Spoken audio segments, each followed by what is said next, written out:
Hello there, everyone, and welcome to GamePoints episode 312. Your weekly will get together. We talk about recent gaming news. I'm, as always, your host, Steven Brown, and tonight we have to talk about Embracer's awesome game preservation initiative. It's looking really good, and I'm looking forward to seeing where they go with it. Summer Game Fest announced a list of its partners, and we'll take a look at who's showing up and what they might potentially be bringing. And Diablo Immortal seems to be having a lot of potential loot box issues already, and the game isn't even out if certain countries it's not releasing in are to be believed. But first, I want everyone here to know this is an audience interactive podcast. So if you're watching here live every Tuesday at 8 p.m. Pacific Standard Time at Twitch TV/GamePoints, or later over at any myriad of video hosting platforms, youtube.com/GamePointsPC, for example. But we're also over at Rumble and BitChute. Forgot what BitChute was. Feel free to join the conversation with any questions, comments, concerns, etc. you might have. Just try to keep them germane to the conversation. Yes, chat, Embracer good, Blizzard bad. And I know it feels weird to say that because they're both essentially megacorps, but we will get into the particulars of those stories here in a bit. And of course, if you like what you see here, you know what to do. Like, follow, bit, subs, all that good stuff. First story on the docket tonight. Jeff Keighley, the host of the Keighley's, that game award show that happens toward the end of the year every year now, has announced his series of partners for the Summer Game Fest. Now, in itself, not that newsworthy. However, I want to take a closer look at what we have coming up and see if we can't potentially guess on what all these people might be showing here. One thing of note is that Summer Game Fest doesn't just happen on the one day. You have it's not an opening night live anymore. It's called something else, but it's stretched out essentially throughout the month. It's going to comprise of Sony's upcoming State of Play later this week. It's going to be comprised of the Xbox and Bethesda Showcase, the PC Games Future Show, I think, Wholesome Direct, and a Guerrilla Collective. That's the one I was trying to think of. It's a whole bunch of little shows combined together. You can also imagine Devolver Digital might be doing some kind of Devolver Direct. It just hasn't been announced yet. But here is what seems to be the full list, not the full list, more to be announced. Here is a major list of who's showing up, and I wanted to kind of look into it to see what we might see. So there's 2K out the gate. You can imagine that they might be showing Marvel's Midnight Suns. That is the publisher of the XCOM games and all. The developer of the XCOM games is making that. They're published by 2K. Activision, Atlas. Now, Atlas is interesting because we are approaching the anniversary of Persona. They're doing a big Persona festival. Be very curious to see if we might get words on a Persona 6, hopefully. Or maybe some ports to some of the older games. Who knows? Bandai Namco, Bloober Team. Now, I wanted to specifically focus in on Bloober Team here. As we have heard, based on the rumors going around, Bloober Team is essentially working on a remake of Silent Hill 2, I believe. This has been rumored for a while, but you're starting to have more and more people coming out saying that this is in the works. I like Bloober Team to a degree. I think they're somewhat of a hit and miss studio. For example, I liked Layers of Fear and Observer. I thought Blair Witch and The Medium were boring as hell. I do not feel like Bloober Team is a good fit for Silent Hill, but I think that is what we're going to be getting, unfortunately. I am not looking forward to seeing what they do with it. I kind of wish at this point Silent Hill would just be retired and go away, rather than all of us constantly wishing for something that is just never really going to be what we want it to be. But here it is, coming up on the Summer Game Fest. They are partnered up with Jeff Keighley, so you can imagine they have some announcement to make. And it might not even be Silent Hill related. I believe they have 2 other games in development. I know for sure one. I can't remember if there's a second one or not.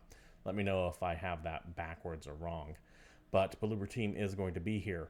Capcom, word is that you're going to be seeing the next Street Fighter finally showing off here.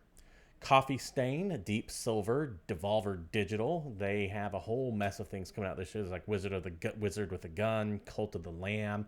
I would imagine you would see some sort of Devolver Direct. Those have been the highlight of the past few years during this.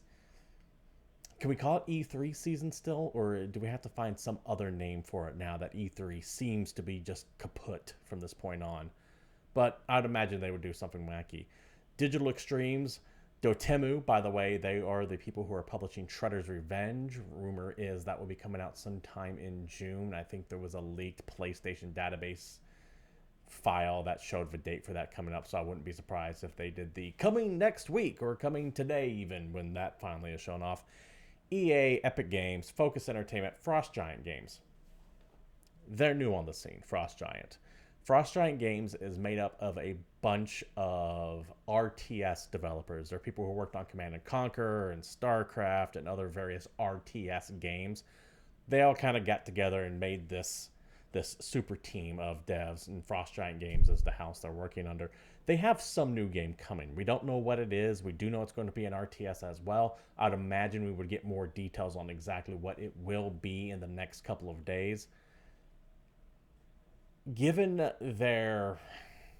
I know this is kind of a bad thing to be basing it off of, but if you take a look at their homepage, the page for their studio, it's very bright and cheerful, and I'm really worried we're going to get an RTS that kind of looks like Fortnite. That, you know what I'm talking about when I say Fortnite, right? That bright, colorful art style that you're just seeing everywhere now, and I'm kind of done with it.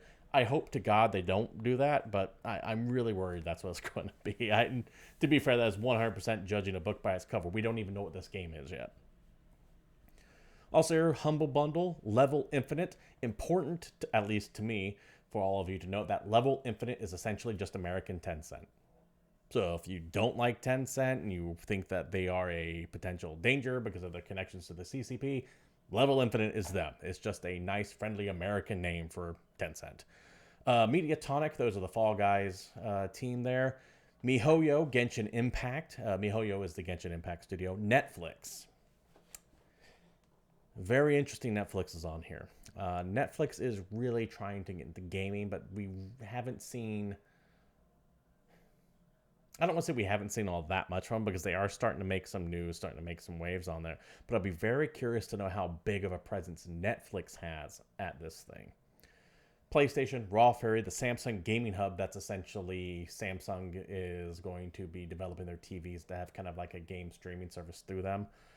No idea if they're going to incorporating off of like Steam or Stadia. I haven't looked too much into it, but that is coming, something along those lines. Sega, to go back to the Atlas people. Square Enix. Square Enix does have some big announcements they have to start rolling out soon. You figure that Final Fantasy 16 might be getting a release date around the corner here. They have Forspoken coming out later this year, and I would imagine that is just going to get talked about to death. I better make sure Forspoken is Square Enix because I'm starting to have my doubts about... No, it's Square Enix, okay. For some reason, my brain started thinking Forspoken was not Square Enix, because Square Enix just recently divested themselves of all their Western, or most of their Western studios, so I thought maybe that was part of that. It's not. It's still under Square Enix. I'd imagine that they might... I don't know. I don't know if the Summer Game Fest is going to be an appropriate venue for something like Final Fantasy 16, but it definitely is an appropriate venue for Forspoken, so I do expect just to get bashed over the head with that game. Skybound Games, those are I think they're the people that kind of picked up what was left of Telltale. I know Skybound Comics are the Walking Dead comics people, so I believe Skybound picked up the remnants of Telltale. Steam, Studio MDHR, that's the Cuphead people, so expect some information on the delicious last course, maybe even what they're working on next, who knows. Tribeca Festival, Warner Brothers Games, and Xbox. Cool. We have a bunch of Summer Game Fest related shows over the next few weeks, starting with the Sony State of Play this Thursday. We'll get into more details about that in the upcoming event section of the show. And the big Summer Games Fest announcements, like the actual Summer Game Fest branded thing, is going to be June 9th, starting at 11 a.m., leading into a series of other events, and I believe accumulating in that weekend with the Xbox Microsoft conference. At least it's the day before that, I think. Anyways, just kind of giving you an idea of what was going to be coming up over the next few months. I get few weeks rather. I get the distinct feeling, by the way, that this is going to be very... I'm loath to use the term lackluster, but Keighley himself has come out and said kind of check your hype for this. So I'm not really expecting all that much from this. And it feels weird to say that because even last year, which was a barren year for announcements, still had some hype about it. This time around, I don't know. I just feel kind of about it. And that's kind of a shame. I used to look forward to this time of year when it came to video game news because they used to have the E3. You used to have this big event where you were just bombarded nonstop with things. And even though E3 is gone, we kind of got used to seeing a whole bunch of directs, the Nintendo Direct, a big Sony showcase, not state of play, showcase. And so far, the only one of the big three publishers have announced anything is the Xbox Bethesda one, and the cherry's kind of been sucked off of that because Starfield and Redfall have been delayed till next year. So what exactly are Microsoft going to be talking about? I don't know. Now, we still might get some surprise announcements. I would expect a Nintendo Direct within the next few weeks. I know everyone says that. I get it. But this is the time to make your announcements. I would assume Sony would have something similar where they reveal the God of War release date at the very least. And I don't expect that at this week's State of Play, by the way. Sony is very clear what will be announced at their State of Plays. And on this one, they announced it's going to be PSVR 2 focused and third-party related. If they were going to have anything about first-party Sony stuff that wasn't VR related, they would have mentioned that. So if you're thinking you're going to get like a God of War release date this Thursday, you might want to kind of pull back on your expectations a little bit. Stealthy Twitch in chat says to probably reveal the Indiana Jones game from Machine Games. Machine Games, I think, knocked it out of the park with the New Order. The New Order. The New Order. The new Colossus, however, the second Wolfenstein game they made was not that great, I don't think. Their first one they made was great, though. So I'd be very interested to see what they do with Indiana Jones as a license. Although I will say, while I love Indiana Jones, I think it's time for Indy to hang up the hat, man. I know they have a new movie coming, and Harrison Ford just looks like he wants to die constantly. He looks like the curmudgeon old man that just is yelling at kids to get off his lawn. I don't need Indiana Jones to turn into that. It's just, let that man rest. For God's sakes, let him rest. So, yeah, that kind of seems to be what we got going off the Summer Games Fest. It does say more to be announced. We still do have a few days before it starts. However, I would imagine that if they were going to have any big people dropping by, they would have announced them already. Because this is a couple weeks from now. We'll see. Yeah, Indiana Jones 5, Indy Yells at Clowns, for sure. Let me know what you guys want to say at Summer Game Fest, by the way. I'm very curious to know if you have any hopes or dreams for it. I'm telling you right now, keep your expectations in check for this year. This is going to essentially be another COVID gap year as people just, everything is delayed. And that just is the norm now. I don't expect 2022 to be all that great for gaming, and I don't expect to see many announcements announced here to be for 2022. I expect most of this to be 2023. I could be wrong. I hope I am. But I don't think I am. Moving on to the next topic here. I'm really looking forward to seeing how this shakes out, by the way. I was surprised when I saw this. This is something that I've been waiting to happen for a long time. I know there are smaller projects that are involved in this, including one out in the Bay Area. But to see a publisher going on this is very exciting. Right here, you are seeing the page for Embracer Group's Games Archive. And this is their big press release they had coming out. Link to this and to all stories that we talk about will be posted down below in the description or over at our Discord server, the link of which you can join is down there somewhere, regardless of where you're currently watching at. To their press release. Hello, my name is David Brostrom, and I'm the CEO of the Embracer Games Archive. I've been given the honorable task to lead the work building up this unique games archive. Imagine a place where all physical video games and consoles and accessories are gathered at the same place. And think about how much that could mean for games culture and enabling video games research. This journey has been started and we are at an early stage, but already now we have a large collection to take care of at the Embracer Games Archive premises in Karlstad, Sweden. A team of experts have been recruited and will start building this foundation to the archive. At the Embracer Games Archive, we believe that games carry a heritage worth celebrating and safeguarding for the future. Our goal is clear. We want to archive and save as much of the video game industry as possible. Jesus Christ, thank you.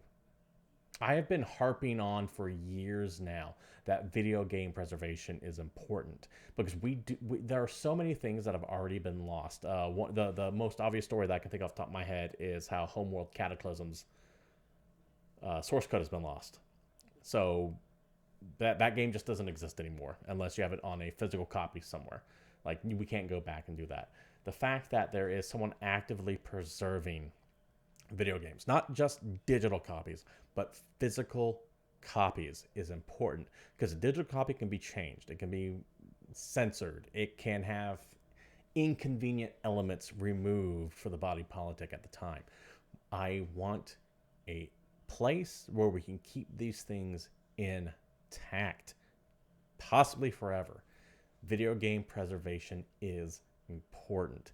It is not just important to have them all in one location, however. We need to have them in as many places as we can. So while Embracer is doing this, and I'm very happy for it, I do fully support the other publishers of the world doing their own things too.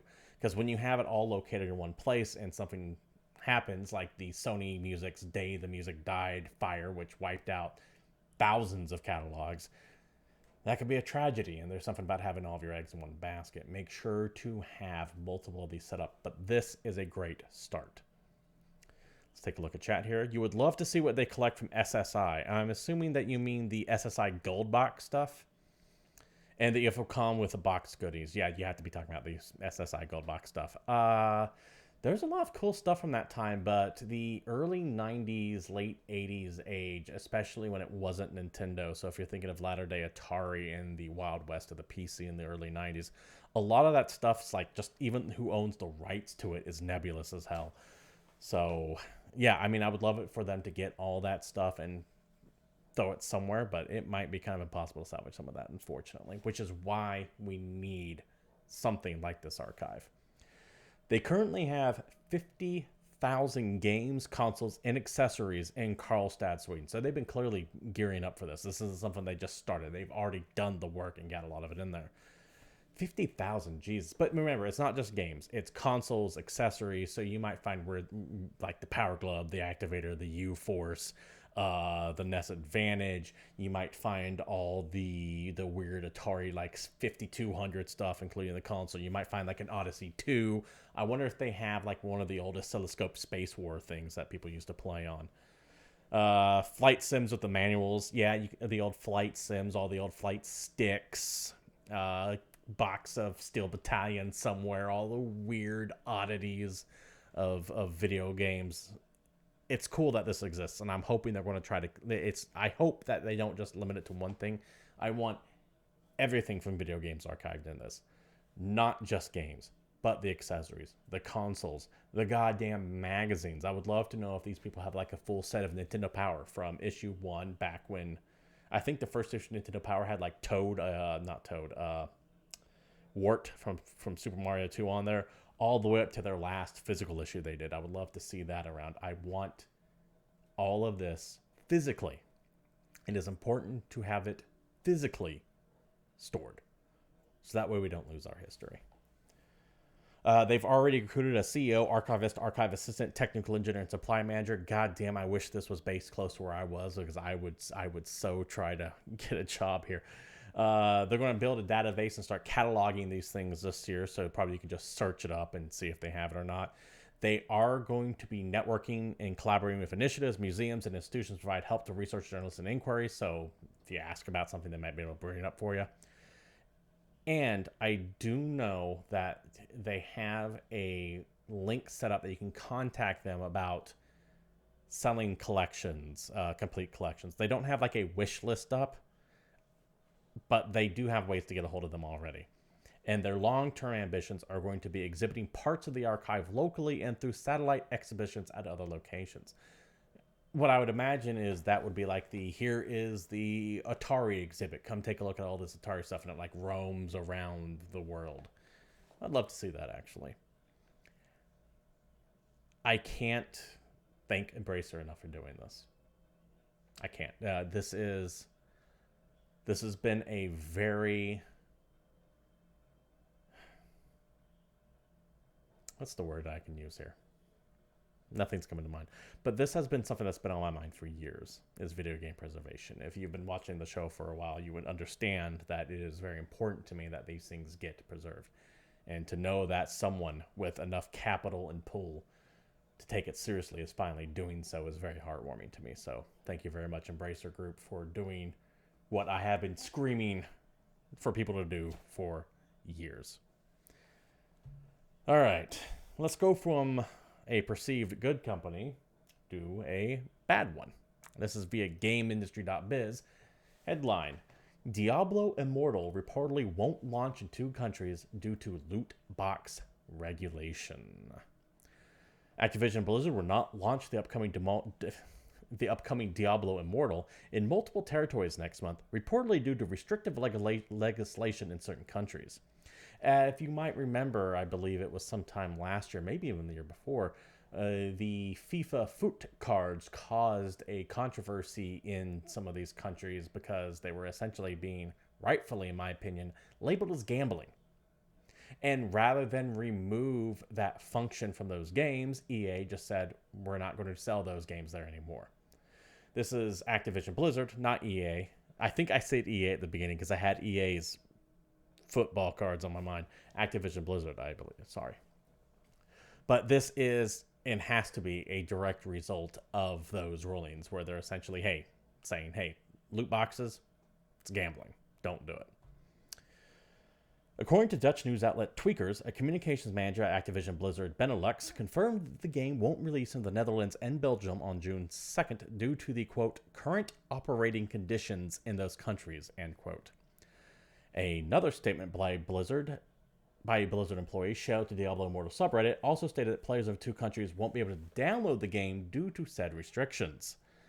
The post read, the loot boxes in the game were against the law in your country, so unless the gambling restrictions change, the game will not be released in the Netherlands and Belgium. It went on to say that if you manage to run the game, I cannot guarantee that you won't be banned for it. While the publisher did not cite loot boxes as the reason behind the move, both Belgium and Netherlands have taken strict stances against the inclusion of loot boxes in video games.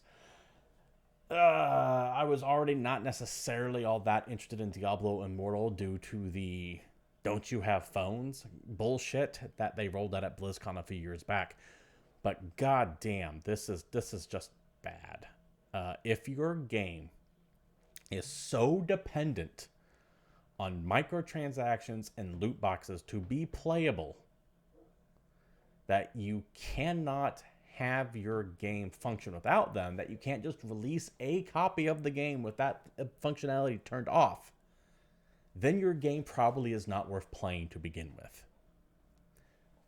That said, I do plan on taking a look at Diablo Immortal just because I have to see what they've done to it. Like a pure morbid curiosity. So I will start it up, take a quick look at it, probably uninstall it after the first 30 minutes just to kind of wrap my head around how egregious this shit's going to be. But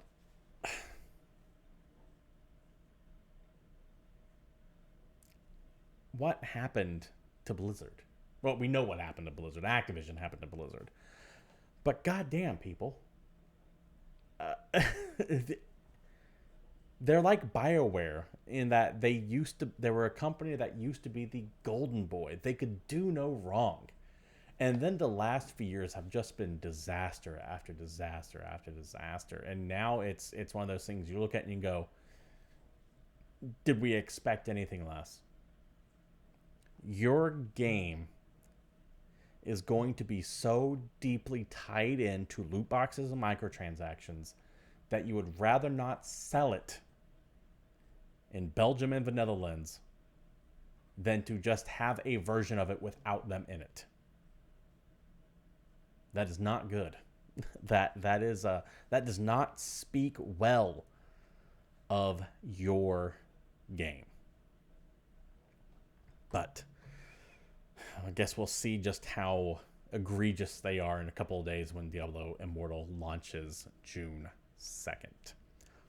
Well, I have a topic of the Belgian government, and this is also via games industry. I found this kind of interesting. Belgian government introducing tax shelter for games by 2023. We're starting to see this more and more, by the way, as gaming has for multiple years made more money than Hollywood has, than the movie industry has. And for decades, cities have given, and countries have given tax preferred status to the film industry.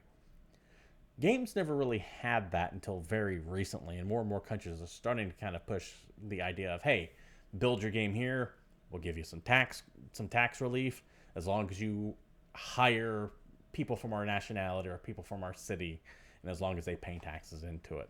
You're starting to see this happen more and more at the games level, and I think it's great. It's a way to help legitimize the industry.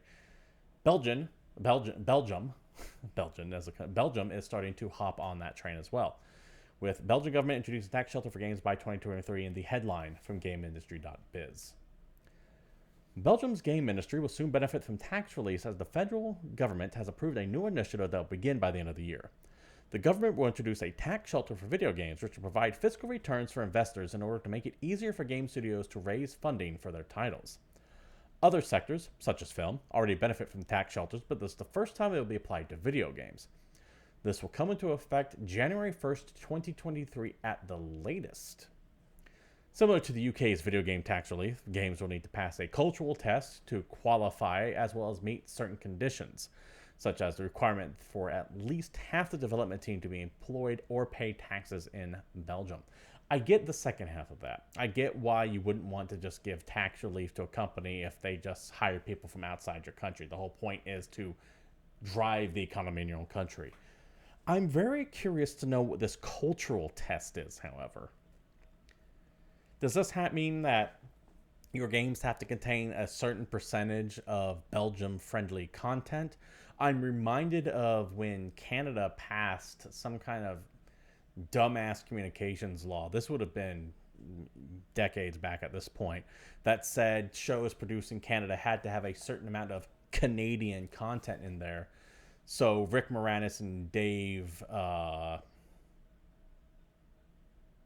can't remember his name, Dave something, came out and essentially made Doug and Bob McKenzie, the stereotypical Canadian hoser hockey boys, as kind of a protest to that. God damn it, Dave something.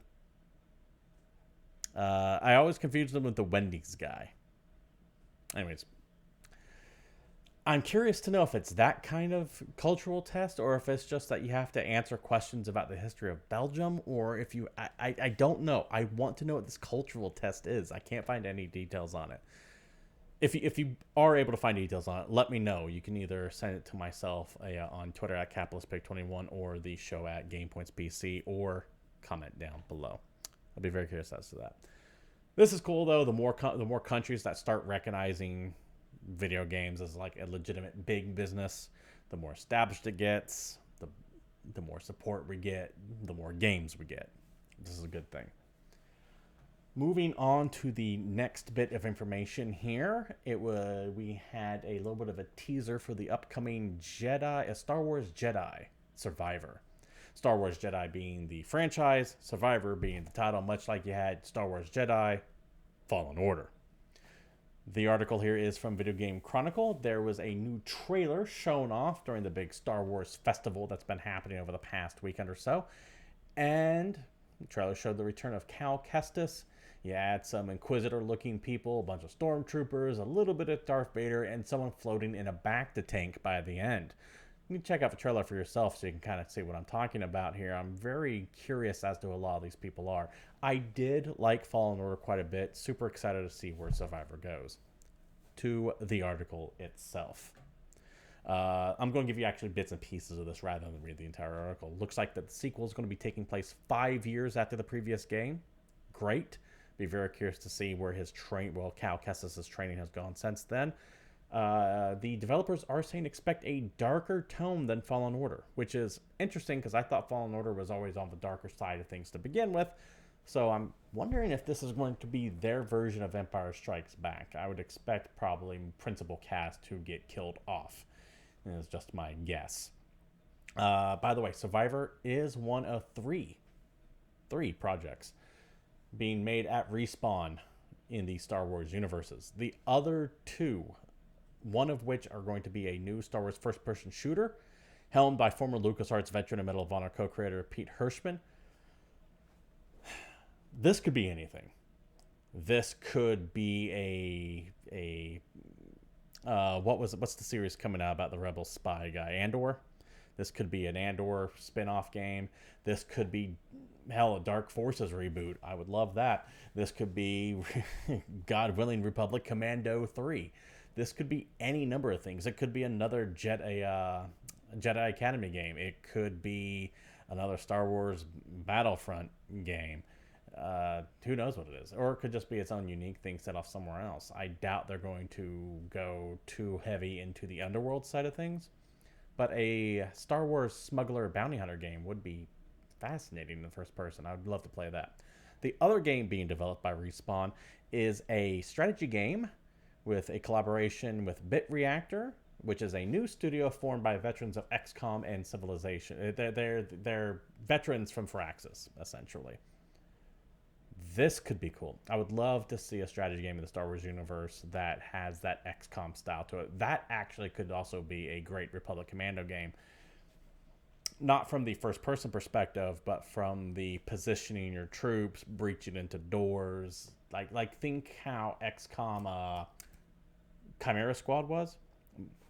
Imagine that with some kind of a Star Wars skin on top. I think that would be amazing. Take a sip of tea here. Not too much there, just a teaser, but take a look at it. Next story up here, another quick one. This is from Glenn Schofield, the grand poobah over at Striking Distance Studios and the maker of the upcoming Callisto Protocol. Essentially, the Callisto Protocol was going to be, it's a horror game coming out later this year from the mind of the guy that made Dead Space. It was going to be tied into the PUBG universe. This tweet from him says it's going to be its own standalone thing. Thank God. To the tweet. The Callisto Protocol is its own story and world. It would no longer take place in the PUBG universe. It was originally part of the PUBG timeline, but grew into its own world. PUBG is awesome, and we will still have a little surprise for fans, but TCP is in its own world, story, and universe. Good. My biggest hang-up on the Callisto Protocol was the fact that they were going to tie it to PUBG. I got no beef against PUBG, but when you try to take something like that and tie it into something like the Callisto Protocol, it feels like you're unnecessarily hindering yourself. If you can separate yourself from that and then just create your own lore, your own world, your own story from the ground up, I have better hopes for the lore behind the Callisto Protocol. Dead Space had such an amazing backstory.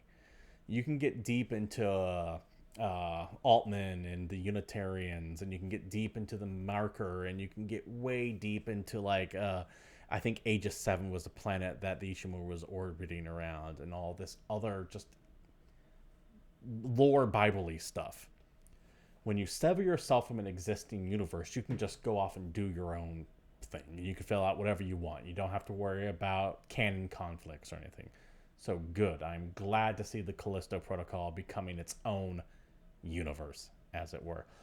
I do expect to see more of this here soon, by the way. I do expect to see possibly some gameplay on what the Callisto Protocol is within the next few weeks, possibly during Keighley Summer Game Fest. No idea when. It's just what I'm expecting to have happen. Next story on the docket here from Video Game Chronicle. Sony says PlayStation VR 2 will have over 20 games at launch. The launch game will cover both first and third-party titles, the corporation said during a business briefing on Thursday, and there's information down there. This is what Sony's upcoming State of Play is going to be focused mainly on, is the upcoming PS VR 2 headset and some of the games coming out for it. Really looking forward to see what Sony has coming out for this damn thing. I love the PlayStation VR. Very, very eager to see what improvements they make to it. To the article. Right now, there is a considerable amount of money being spent on partnerships with independent and other third-party developers to secure a considerable pipeline of attractive VR content and the launch of the PlayStation VR 2, said Sony Interactive Entertainment President Jim Ryan, who, as we all know, is a total boob. That energy, that effort, and money will continue to grow as the installed base of PlayStation 2 VR headsets also grow. We have some stats behind the PSVR, by the way, if you want to get. This has been previously discussed, but in case you wanted a refresher on what the tech behind it is going to be. The PlayStation VR 2 will feature 4K HDR, 110-degree field of vision visuals with foveated rendering. Its OLED, love that, OLED display will offer 2000 by 2040 resolution per eye and frame rates of 90 to 120 Hz. SCI also confirmed the new headset will support foveated rendering, which is a rendering technique that uses the eye tracker to essentially improve the graphical quality of VR software by reducing the image quality in the peripheral vision of the user. While there is no official release date for PSVR 2, an analyst suggested that the PSVR 2 will launch in 2023 as a result of what he implies is a delay. At the beginning of this year, I made a prediction that the PlayStation VR 2 would actually launch this year. However, I was also not considering the fact that the semiconductor shortage is more or less crippling production for anything tech-related. Consoles, PSVR, phones, computers, cars. If it has a microchip in it, it's being impacted by this thing. So everything is getting pushed out. Will we get a release date for this thing on the upcoming State of Play? I doubt it. But we might get like a release quarter or even a release year. I do expect to get some more details on this soon. We have some sad news to get into, by the way, that I want to mention. This is via Game Rant. Mafia studio Hangar 13 hit with layoffs. This studio has had a very rough time of things, unfortunately. This is not the first round of layoffs they've had. To the article. It has been revealed. Wait a minute. There it is. It has been revealed by Hangar 13 studio head Nick Baines, who recently succeeded Hayden Blackman in the role, that the company is to be hit with a fairly substantial round of layoffs. According to a report from Kotaku on the recent development, the Novato, California site will see nearly 50 of its 87 current staff let go. It's worth noting that at the time of the release of Mafia 3, the California facility had over 100 full-time employees. This really sucks because I've been to the Novato studio. I've seen Hangar 13 with my own eyes. I've been inside it. It is a very lovely building. It has a very dedicated staff. And I really hate the fact that they canceled the end that they were previously working on because that sounded so cool. And now they have this Mafia 4 thing they're working on. A franchise that I don't think anyone really cares all that much about, but they keep trying to make it a hit. And I hate it. It sucks that this team is getting gutted. Baines delivered the news from the Hangar 13's Brighton, UK office. Funny that he delivered it from the UK office and not Novato, where it's being affected at, but that is how things go. The studio has a satellite studio there, as well as 2 more in Prague and Brno in the Czech Republic. It is unclear if the layoffs will affect these sites also, or to what extent the employee cutbacks may be if they do. Staff at all the studios may have been apprehensive at the moment, as this is not the first time Hangar 13 has seen substantial layoffs. Mafia 3 didn't do nearly as well as they wanted to, and like I said, they were working on something, and that got canceled, which means all that money and time and resources spent on it, gone. Parent company Take-Two Interactive last year announced the cancellation of a $50 million project Hangar 13 was developing. At the time, development staff were reassigned to other projects under the Take-Two umbrella, and it was announced that there would be no staff cuts. Now, less than a year later, Hangar 13 staff will once again find themselves on the chopping block. Baines has stated that the staff still left the studio safe and that there are no risk of further layoffs. Bullshit. You literally promised them that last year. I just read it. At the time, development staff was reassigned to other projects on Take-Two umbrella and was announced there would be no staff cuts. That's the shit that I hate more about this than anything else. That you can't trust him. You can't. You cannot trust him. Because he's already broken his word once. Back to the article. Hangar 13 continues to work on 2 projects, including a Mafia prequel, that's Mafia 4 that I was talking about, and Take-Two seems to be happy to continue using Hangar 13 staff on other projects at studios under its ownership. I hate this. Hangar 13 has a lot of talent, and I hate seeing it wasted on the Mafia franchise of all things.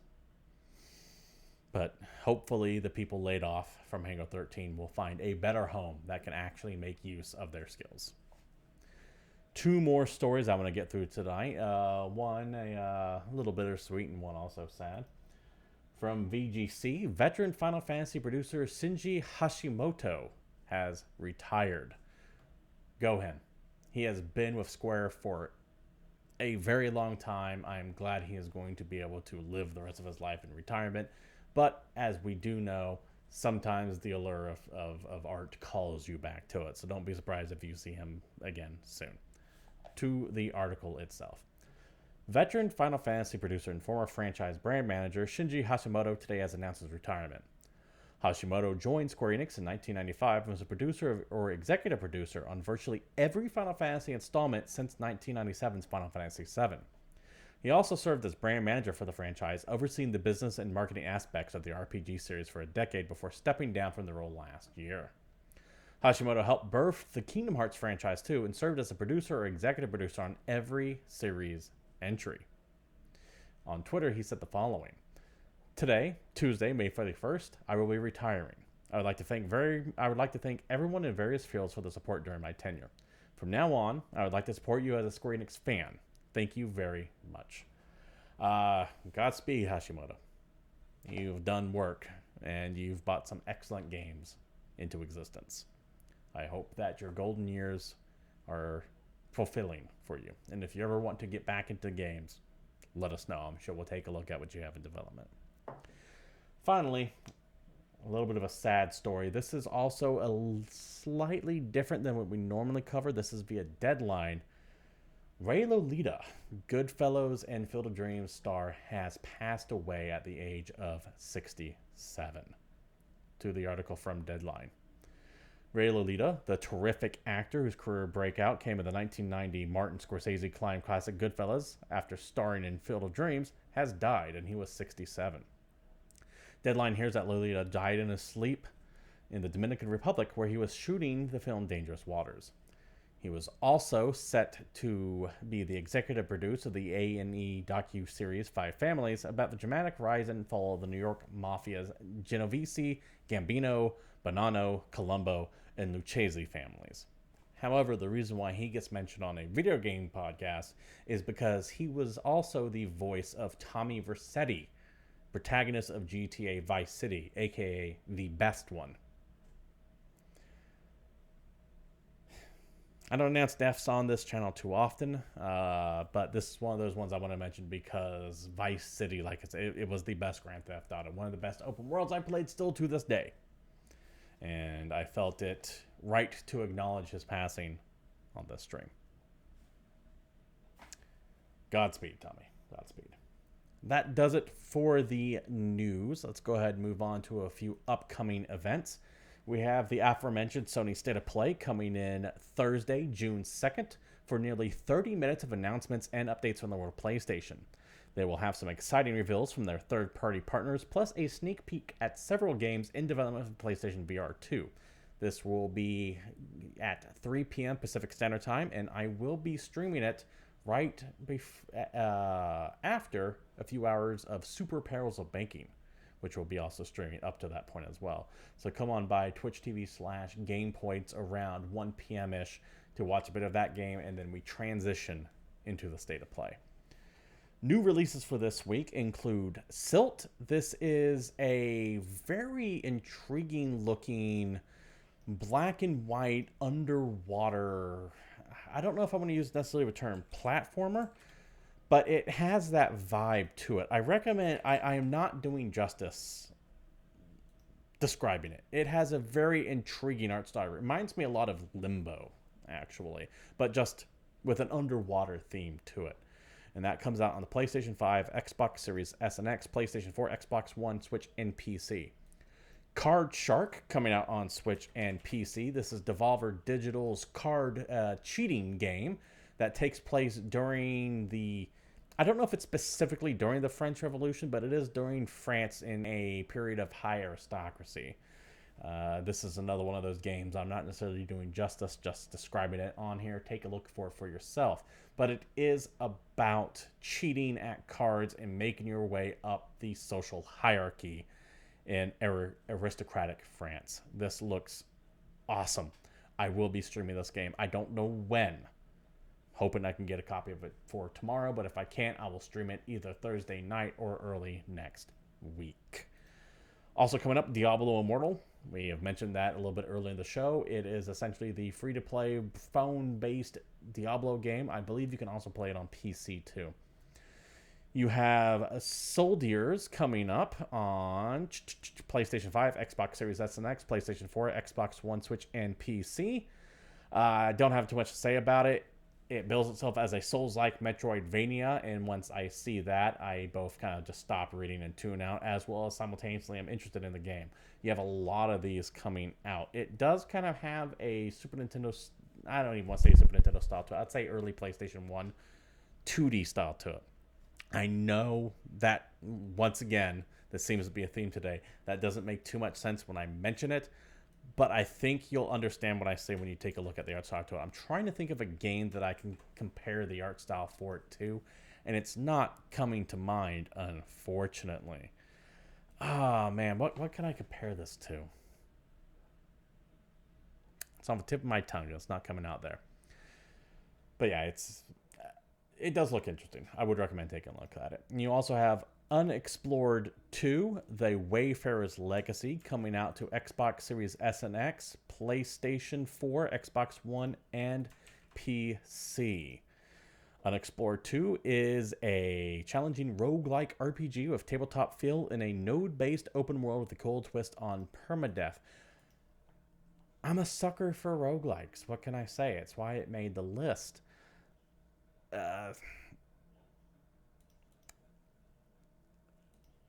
I got nothing else to say about it other than it just looks nifty. So if you like roguelikes and you want something that's a little bit more...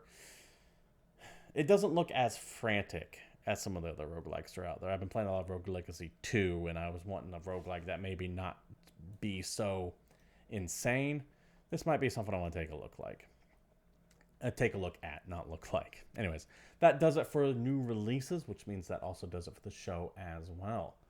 This has been GamePoints episode 302, and thank you all for showing up. I do stream this show live every Tuesday at 8 p.m. Pacific Standard Time right here at Twitch TV/GamePoints. But if you can't watch us live, we are, of course, over at YouTube, BitChute, Rumble, all the goodies. You can follow myself, Stephen Brown, at CapitalistPig21 on Twitter, the show at GamePoints PC. There is a Discord you can join, link provided down there, regardless of where you're watching us at, be it Twitch, Rumble, BitChute, YouTube, to be part of the greater GamePoints community. And I do stream games and events, if they fall on the times, every Monday, Wednesday, and Thursday from 1 to 4 p.m. and from 9 to midnight Pacific Standard Time for all that. Anyways, thank you all for showing up and watching. This has been GamePoints, and until next week, I'm out of here.